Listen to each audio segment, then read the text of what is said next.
அவர் பேரு ஆம்ஸ்ட்ராங். பேரு மட்டும் ஆம்ஸ்ட்ராங் இல்லைங்க. I am strong, I am strong, I am strong அப்படின்னு சொல்ற அளவுக்கு அவரோட பேரு.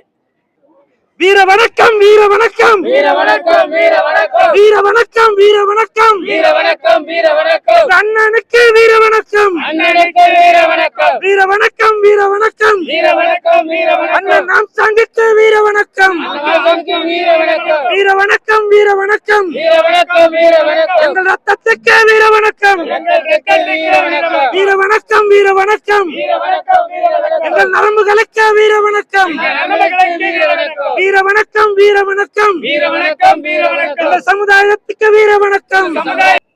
நான் கடைசியா அவரை பார்த்தது அவரோட பொண்ணோட பர்த்டேக்கு என்னை கூப்பிட்டுருந்தாரு. நான் அப்போ போயிருந்தேன். இப்போ ஒரு வாரத்துக்கு முன்னாடி கூட எனக்கு ஃபோன் பண்ணி பேசினாரு.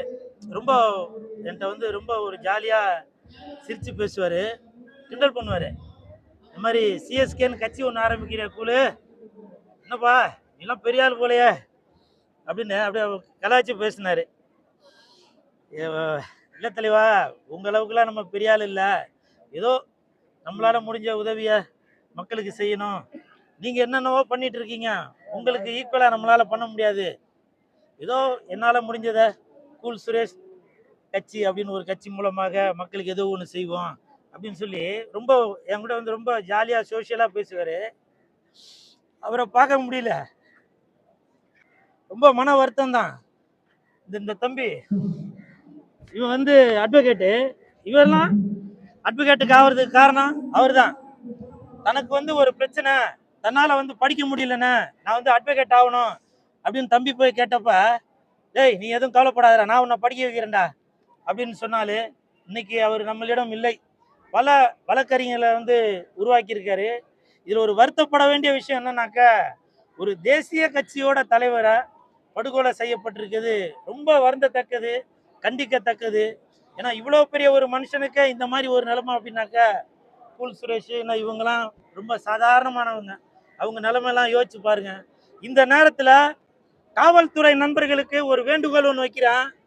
தயவு செய்து காவல்துறை நண்பர்களே, உங்கள் காலை தொட்டு கேட்குறேன், ஸ்காட்லாந்து போலீஸுக்கு ஈக்குவலாக தமிழ்நாடு காவல்துறை இருக்கு அப்படின்னு சொல்கிறாங்க.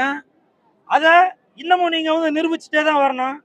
ஒவ்வொரு பட்டி தொட்டி சந்து பொந்து எல்லா இடத்துலையும் முடிஞ்ச அளவு சிசிடிவி கேமரா வைங்க.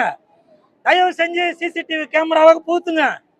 அதே மாதிரி இது வந்து காவல்துறை மட்டும் இந்த செயல்பாடுகளை பண்ணால் மட்டும் பத்தாது, பொதுமக்களாகிய நம்மளும் இதுக்கு வந்து முழு ஒத்துழைப்பு கொடுக்கணும்.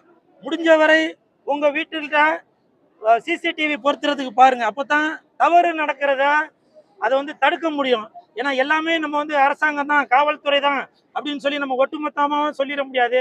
நம்மளால முடிஞ்ச முயற்சி வந்து இதுக்கு வந்து செய்துட்டு வரணும்.